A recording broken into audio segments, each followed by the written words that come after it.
గ్రేటర్లో రోజు రోజుకు ట్రాఫిక్ సమస్య పెరిగిపోతుంది. సమస్యల పరిష్కారం కోసం డీజీపీ వరుస సమీక్షలు నిర్వహిస్తుండటంతో ట్రాఫిక్ కమిషనరేట్ అంశం మరోసారి తెరపైకి వచ్చింది. గతంలో ఆలోచనలకే పరిమితమైన 3 కమిషనరేట్లకు కలిపి ఒకటే ట్రాఫిక్ కమిషనరేట్ ఏర్పాటు చేస్తే ట్రాఫిక్ సమస్యను కాస్తైనా తగ్గించే అవకాశం ఉందంటున్నారు పబ్లిక్.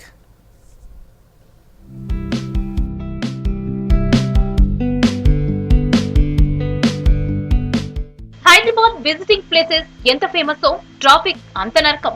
ఇంటి నుంచి బయటికి వెళ్తే మళ్ళీ తిరిగి ఎప్పుడు చేరతామనేది మన చేతుల్లో ఉండదు. ఫెస్టివల్ టైంలో బాగుంటుంది కానీ నార్మల్ డేస్ లో పీక్ అవర్స్ లోనైతే ట్రాఫిక్ లో చుక్కలు చూడాల్సిందే. ఇక వర్షం పడితే వాహనదారుల కష్టాలు అన్ని ఇన్ని కావు. ఒకవేళ పొరపాటున ఏదైనా వెహికల్ ఆగిపోతే ఇక ఆ పరిస్థితి చెప్పాల్సిన అవసరం ఉండదు. రోడ్డు పైనే చూస్తూ ఉండాల్సిందే.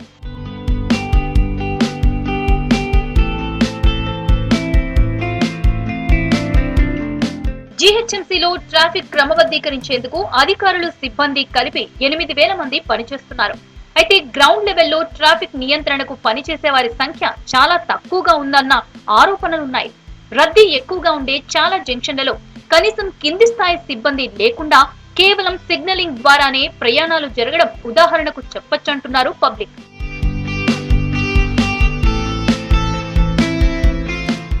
గ్రేటర్ లో తలెత్తుతున్న ట్రాఫిక్ సమస్యల పరిష్కారానికి పోలీసు ఉన్నతాధికారులు వరుస సమావేశాలు నిర్వహిస్తున్నారు. కొన్నేళ్లుగా ఆలోచనల దశలోనే ఆగిపోయిన ట్రాఫిక్ కమిషనరేట్ అంశం మరోసారి తెరపైకొచ్చింది.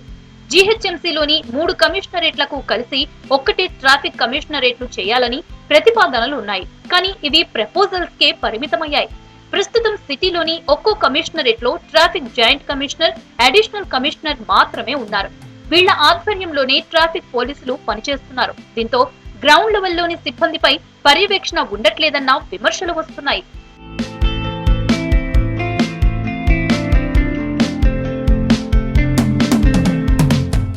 కొత్త విధానంలో 3 కమిషనరేట్లకు కలిపి ఒకే ట్రాఫిక్ కమిషనరేట్ గనుక ఏర్పాటు చేస్తే ఒక ప్రత్యేక కమిషనర్ ఉంటారు. అలాగే ట్రాఫిక్ డీసీపీలు నియమింపబడతారు. దీంతో గ్రౌండ్ లెవెల్లో ప్రతి ట్రాఫిక్ సిబ్బందిని పర్యవేక్షించే అవకాశం ఉంది. ఎక్కడైనా వాహనాలు ఆగినా వివిధ ప్రధాన జంక్షన్ల దగ్గర ట్రాఫిక్ అవాంతరాలను తొలగించడంలో యాక్టివ్ వర్క్ ఉంటుంది. రీసెంట్ గా సిటీలో లారీల సమ్మె కారణంగా పెట్రోల్ బంకుల దగ్గర ఎలా రద్దీ కొనసాగిందో చూశాం.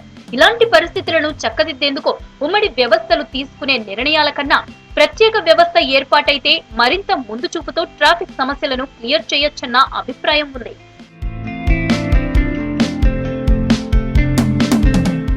కొన్నేళ్లుగా ట్రాఫిక్ కమిషనరేట్ ప్రతిపాదన ఉన్నప్పటికీ ఇప్పటికీ కార్యరూపం దాల్చలేదు. మరి కొత్త ప్రభుత్వం హయాంలోనైనా ట్రాఫిక్ సమస్యలపై పరిష్కారం కోసం ట్రాఫిక్ కమిషనరేట్ ఏర్పాటు చేస్తారో లేదో వేచి చూడాల్సిందే.